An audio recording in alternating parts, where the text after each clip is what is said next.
Dear student, first flight के जो lesson है उनका रिवीजन किया जा रहा है।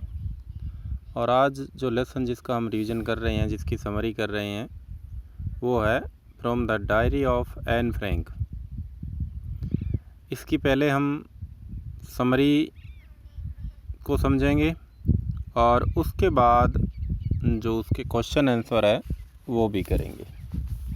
तो पहले हम जो क्या है समरी देख लेते हैं। From the diary of Anne Frank. Anne एक लड़की का नाम है।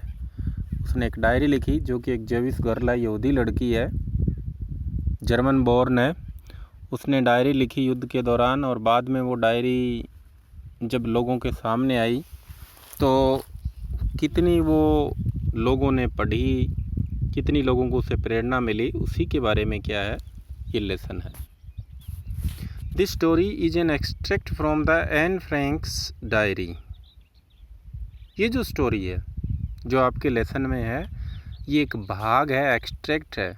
एन फ्रैंक की जो डायरी है, डायरी में उसने कुछ लिखा था, उसका कुछ हिस्सा है, कुछ भाग है। She is telling about her past. और इस डायरी में वह अपने पास्ट के बारे में बताती है, भूतकाल के बारे में बताती है। The diary takes us to June 12, 1942। और जब सेकेंड वर्ल्ड वार चल रहा था उस टाइम उसने ये लिखी थी और उसकी जो डेट थी वो जून 12, 1942 थी। The narrator tells us. Narrator means जो एन फ्रैंक है वो बताती है about the different incident of her life. अपने जीवन की जो अलग अलग घटनाएं हैं उनके बारे में बताती है। First she remembers the days when she started writing the diary and named it kitty. जब पहली बार उसने इसको लिखना स्टार्ट किया तो उसने इस डायरी को नाम दिया किटी। और उन दिनों की याद करते हुए वो क्या बताती है, she consider her diary as a close friend in home she can confide and tell everything. वो मानती है, विचार करती है कि उसकी जो डायरी है वो उसके एक घनिष्ठ मित्र की तरह है, गहरे मित्र की तरह है, और जिसको वो क्या है सब कुछ बता सकती है, जिसको विश्वास में ले सकती है, सारी बातें अपनी क्या है बता सकती है। She remembers the days when her mother and father married each other. वो अपने पेरेंट्स की शादी के बारे में भी याद करती है, जब उनकी शादी हुई थी उसके बारे में भी इस डायरी में बताती है। Then she remembers the birth of her sister Margot. और इस डायरी में मैं अपनी जो सिस्टर थी जिसका नाम मार्गोट था उसका भी क्या है जिक्र करती है। Then the narrator tells us about the illness of her grandmother. उसके बाद में जो एन फ्रैंक है वो अपनी ग्रैंड मदर के बीमार होने की कहानी बताती है। एंड हर सैड डिमाइज, और उसकी बहुत ही दुखद मृत्यु के बारे में भी चर्चा करती है। डिमाइज मीन्स डेथ, ऐसे में किसी की मृत्यु हो जाना। She also tells us how her birthdays were celebrated. उसको याद है कि किस प्रकार वो बाद में सभी परिवार के जो मेंबर थे उन्होंने मिलकर किया था, उसके बर्थडे मनाते थे। She also tells us about the days when her results were to be declared. और वो उन दिनों के बारे में बताती है जब उसके स्कूल की जो क्लास का रिजल्ट होता था वो घोषित किया जाता था। Everybody in the class was frightened, including the narrator, as she herself was weak in mathematics. वो जो स्कूल में पढ़ती थी उसका रिजल्ट आने वाला होता था, क्योंकि वो थोड़ी मैथ में वीक हुआ करती थी, तो वो रिजल्ट से पहले बहुत जो है डरती थी। This is the reason that she has called the teacher as the most unpredictable creature on the earth. और यही कारण था कि वो टीचर्स को इस पृथ्वी पर रहने वाले सबसे, जिनके बारे में प्रेडिक्ट नहीं कर सकते, पहले से कुछ बता नहीं सकते, ऐसे क्रिएचर उनको बोला था जिसके बारे में पहले कुछ नहीं बता सकते। Unpredictable creature on the earth, और ये वर्ड उसने यूज़ किया था टीचर्स के लिए। Then the narrator tells us about her mathematics teacher. और तब वो क्या अपने मैथमेटिक्स टीचर के बारे में भी बताते हैं, मिस्टर किसिंग, जिनका नाम किसिंग था। He remains annoyed with Anne uh, वो क्या था, एन फ्रैंक से बहुत नाराज रहते थे। He assigns an essay on chatterbox to Anne as homework, वो क्योंकि वो बहुत ज़्यादा बातूनी थी, क्लास में बहुत ज़्यादा बोलती थी, तो क्या था, टीचर ने उसको क्या है, चैटरबॉक्स का नाम दिया, हमेशा क्या थी, बातें करने वाले का नाम दे दिया। This essay was given as a punishment to the Anne as she use to chat a lot in the class, क्योंकि वो बहुत सी बार बातें करती थी क्लास में, इसीलिए टीचर ने उसको नाम दे दिया chatterbox. And the innocent Anne Frank writes the essay and gives an simple reason for the chatting in the class so much, और उस ऐसे में उसने बताया कि वो इतनी बात क्यों करती थी, उसका कारण भी उसने बताया। जो उसने टीचर ने उसको ऐसे दिया था, उसने बताया कि सी राइट्स इन द ऐसे that she had inherited that trait from her mother, उसने बताया और लिखा ऐसे में कि ये जो गुण है उसे विरासत में मिला है। इनहेरिट जो हमें कुछ पेरेंट्स से मिलता है। दिस ट्रेट में जो गुण है from her mother eight there was nothing much she could do about inherited traits, क्योंकि जो गुण उसको विरासत में मिला है, उसकी माँ बहुत बातूनी थी, तो इसके कारण वो भी बहुत बातें करती है। ये उसने उस जो ऐसे टीचर ने दिया था मिस्टर किसिंग ने, उसमें उसने बताया।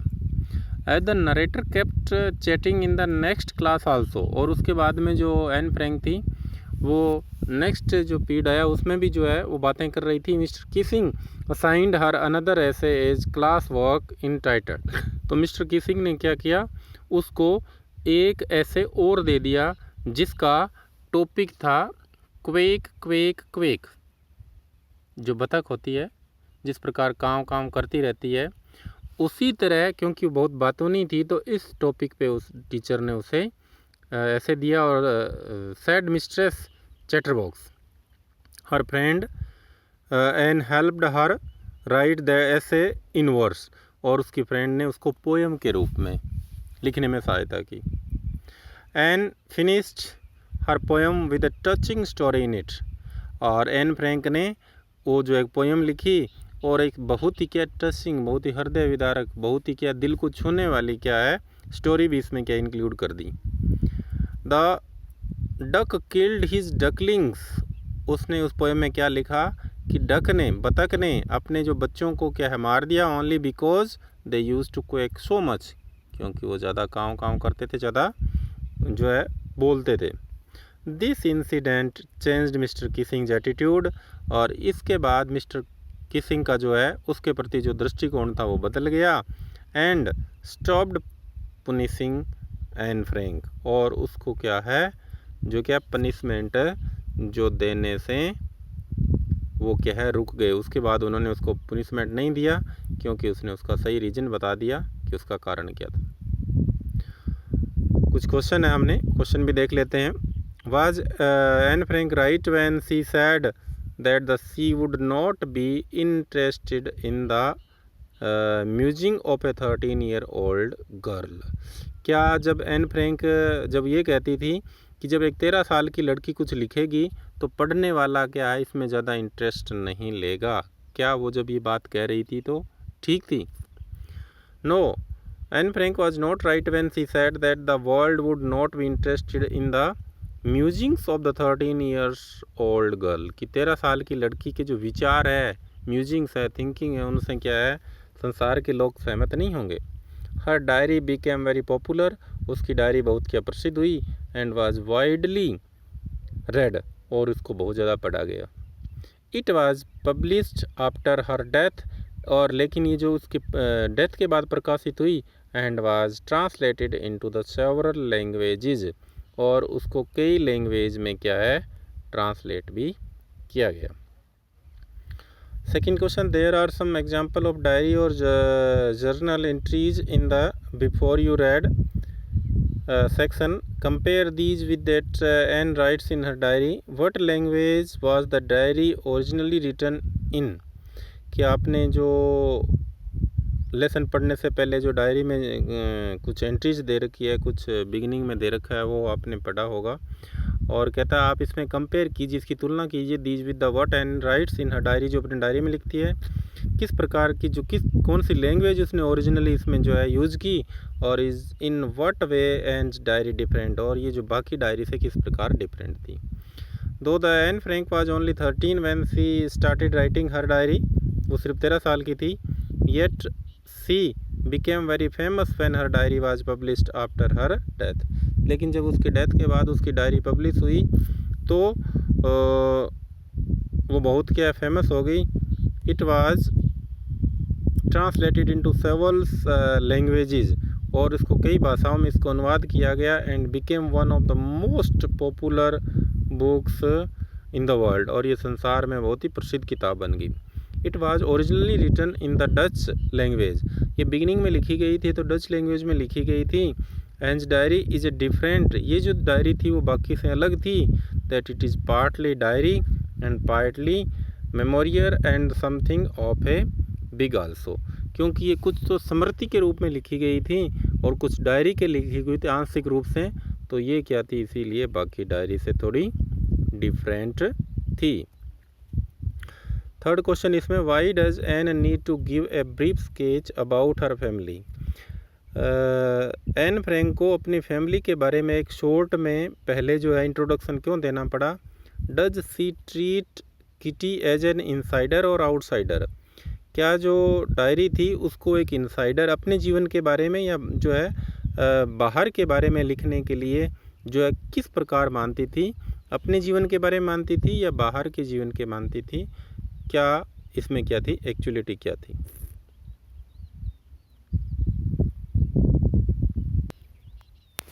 देखिए इस क्वेश्चन का आंसर देखिए।